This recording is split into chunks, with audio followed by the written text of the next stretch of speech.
સ્વાધ્યાય 4.2 નો પહેલો દાખલો. અહીં આપેલા પ્રયોગમાં તમને જોવા મળતી શક્યતાની યાદી બનાવો. હવે પહેલું આપ્યું છે ફરતું ચક્ર. ફરતું ચક્ર માટે તમને કયા કયા આપ્યા છે?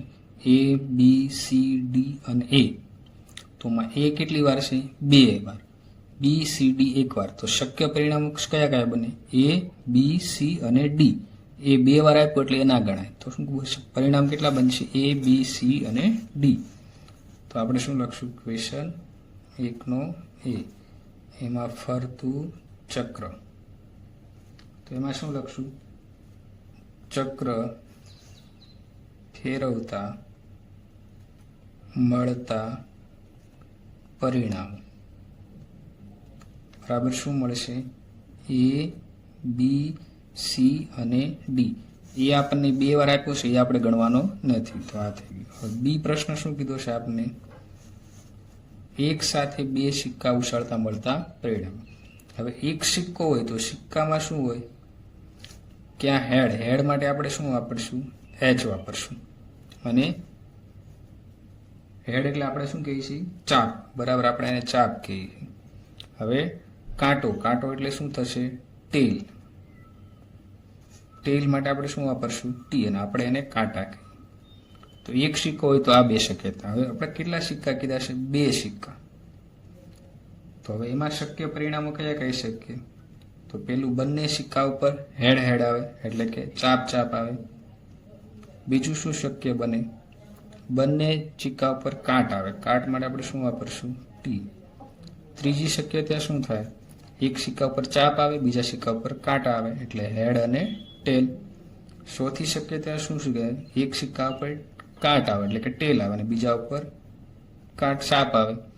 તો 2 ઉપર ચાપ આવે, 2 ઉપર કાંટ આવે, એક ઉપર હેડ આવે અને બીજા ઉપર ટેલ, બીજા ઉપર ટેલ આવે અને બીજા ઉપર હેડ આવે.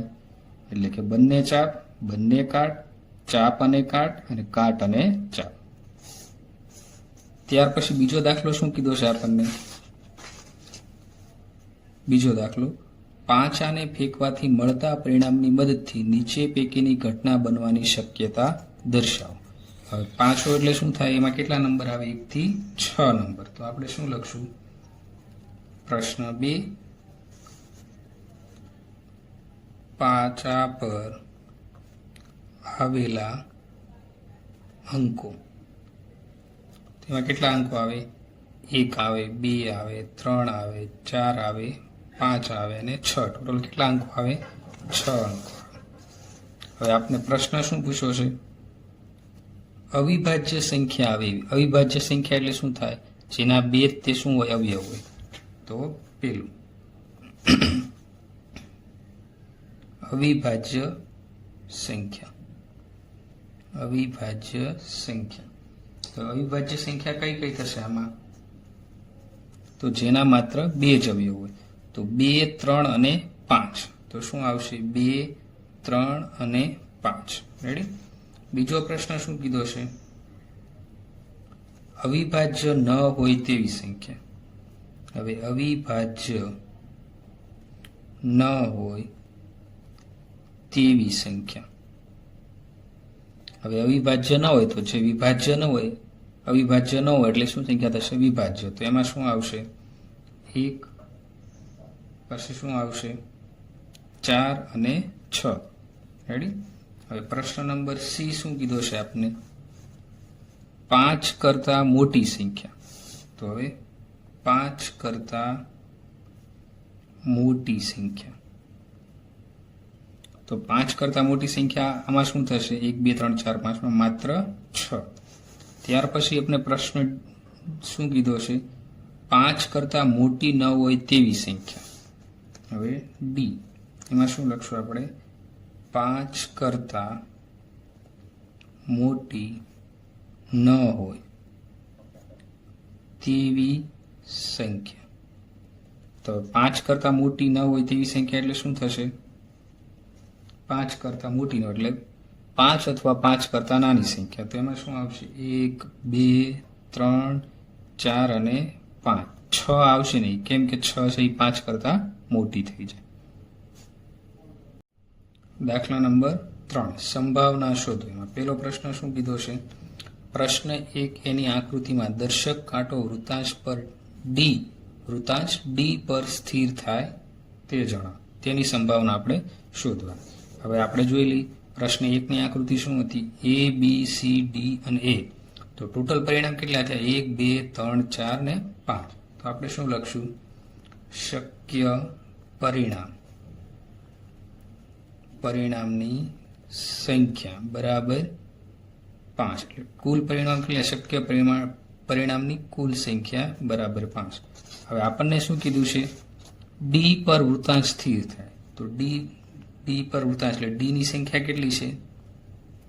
બરાબર 1.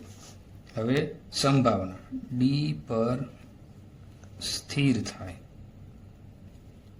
તેની સંભાવના બરાબર શું થશે? મળેલ પરિણામ છેદમાં કુલ પરિણામ. તો મળેલ પરિણામ એટલે ડી ની સંખ્યા કેટલી છે? 1 અને કુલ પરિણામ 5. તો આ સંભાવના બરાબર શું થયું? 1/5. તો ડી પર સ્થિર થવાની સંભાવના કેટલી છે? 1/5. બીજો પ્રશ્ન એમાં શું કીધો છે આપણને? સારી રીતે શીપેલા 52 પાનાની જોડમાંથી એક પાનું આદર્શિક રીતે પસંદ કરીએ તો એકો હોય તેની સંભાવના. હવે આપણે શું લખશું? બી. હવે આપણને એ ખબર હોવી જોઈએ કે કુલ પાના કેટલા આવે. તો કુલ પાના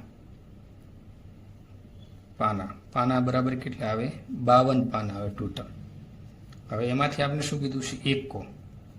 હવે એકો કેટલા હોય? એકા ટોટલ 52 પત્તામાંથી 4 હોય. તો કયા 4 હોય?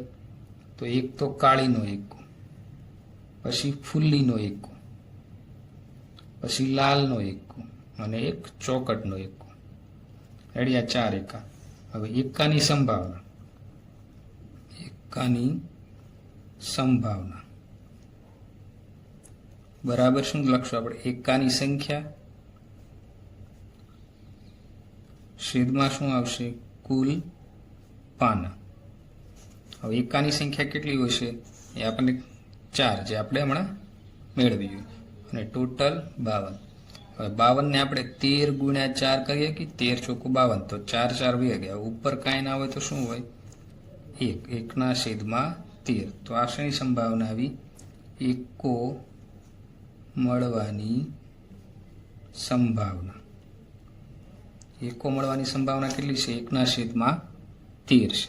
હવે ત્યાર પછી દાખલા નંબર આપણે શું કરશું? સી. તેમાં શું કીધું છે? લાલ સફરજન મળવાની શક્યતા જણાવો. તો લાલ સફરજન ટોટલ કેટલા છે? આપણે પહેલા જોવું પડે. તો લાલ સફરજનમાં આર કર્યા છે લાલ. તો 1 2 3 અને 4.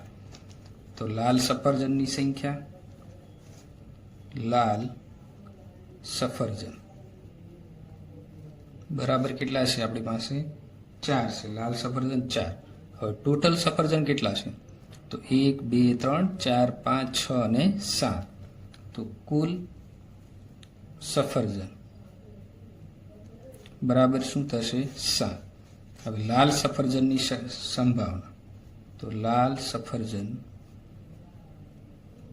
મળવાની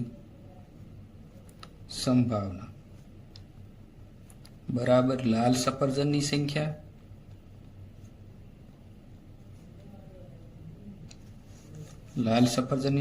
છેદમાં શું લખશું આપણે? કુલ સફરજન. તો લાલ સફરજન કેટલા હતા આપણી પાસે? 4 અને ટોટલ સફરજન 7. તો 4/7 કોની સંભાવના મળી? લાલ સફરજન મળવાની સંભાવના. લાલ સફરજન મળવાની સંભાવના બરાબર 4/7.